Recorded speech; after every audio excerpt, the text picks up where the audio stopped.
So, I wanted to dedicate today's message to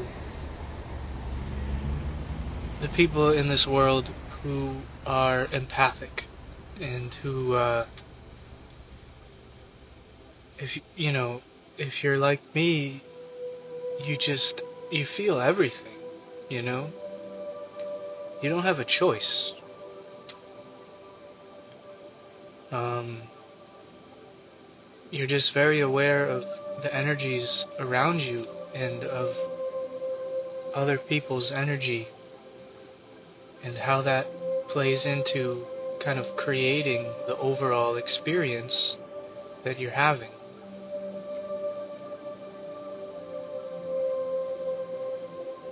Because this reality is a co-creation, you know? We're all collectively agreeing to it and thus making it real. Um,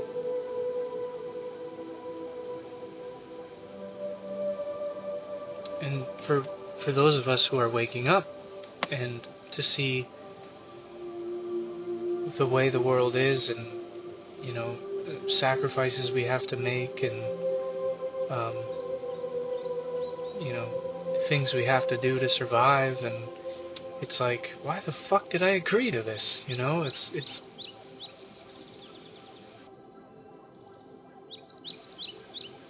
to live with an open heart, you know, to live with an awakened heart and to, you know, understand how the reality and the experience is sort of always has this sort of a spiritual undercurrent or, you know, a deeper level to it than just what's on the surface.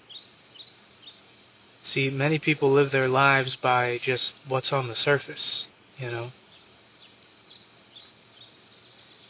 And we take that to be the reality. We take that to be the experience. We take that to be what's happening, right? But deep divers, you know, empathic people, deep souls will understand that actually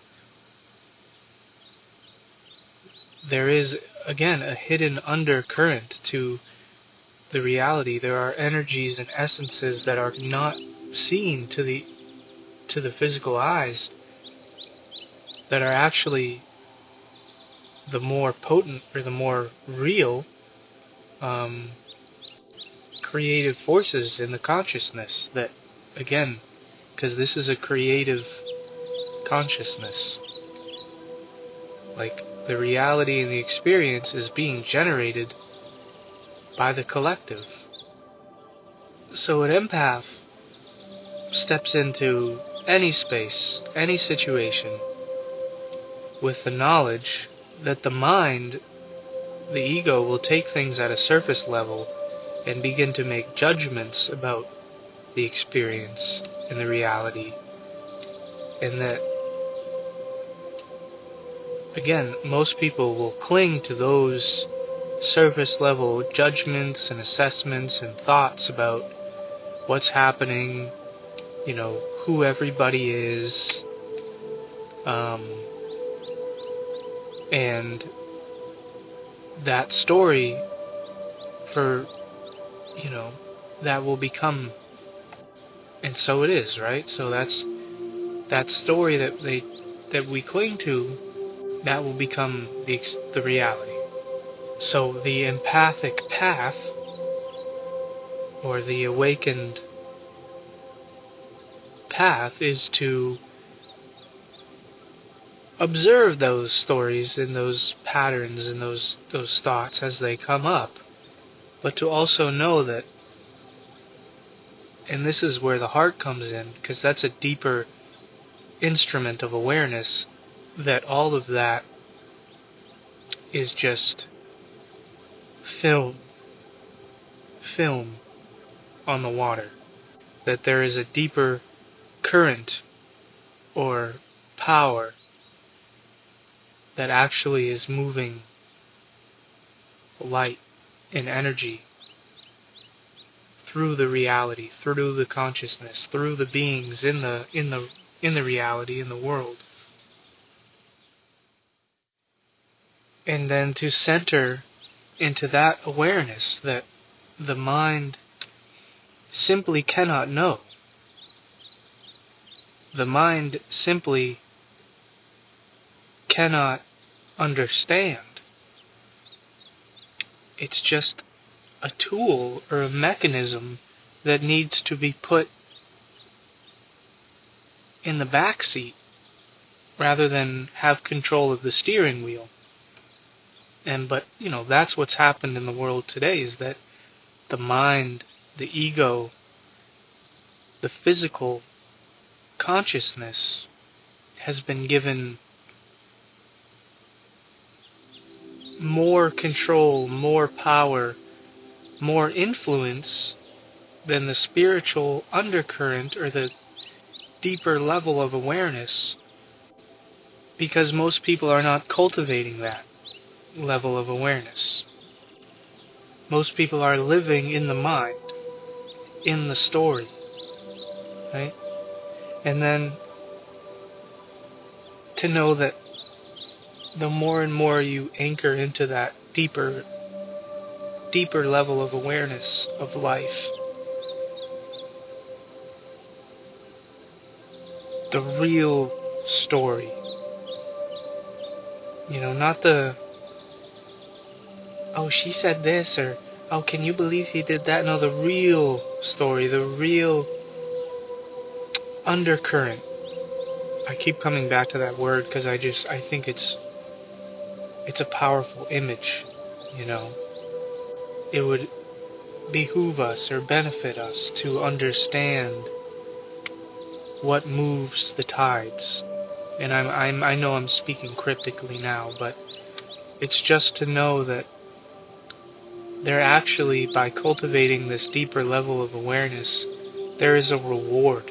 There is a light at the end of the tunnel. Because you see things crystal clear. You don't see things through an obscure lens, through a foggy mirror. No, you see things crystal clear because you're using an instrument that was designed by the gods, which is your heart. Because the mind has been tampered with. The mind has been corrupted, polluted. But the heart cannot be, unless it begins to follow or take a backseat to the appetites, the drives, the desires, the inclinations, the addictions, the judgments, and the fragments of stories that the mind creates, whereas the heart has always known. So I'm hoping that as you're listening that you're dropping into that space of a deeper level of awareness of self and of other. Because again, it's about empathy for humans, for people in the world, to know that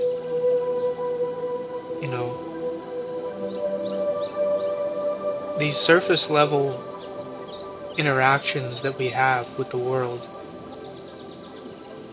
they can't tell us what's really happening.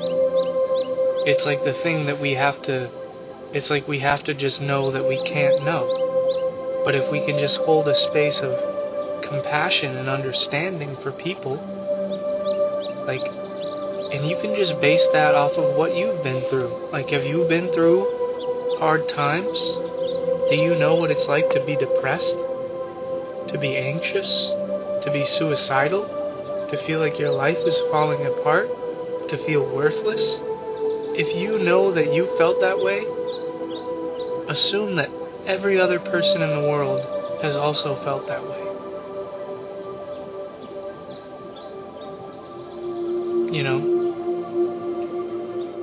and move forward with that sense of compassion for life itself.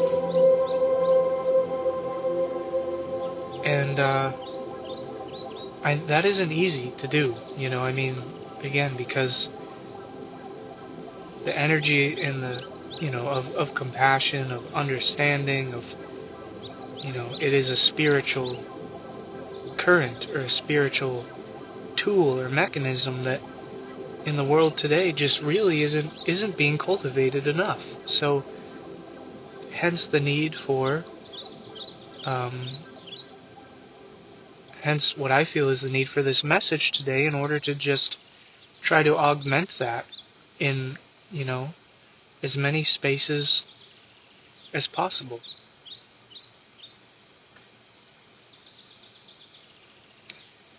So I want to thank you for listening.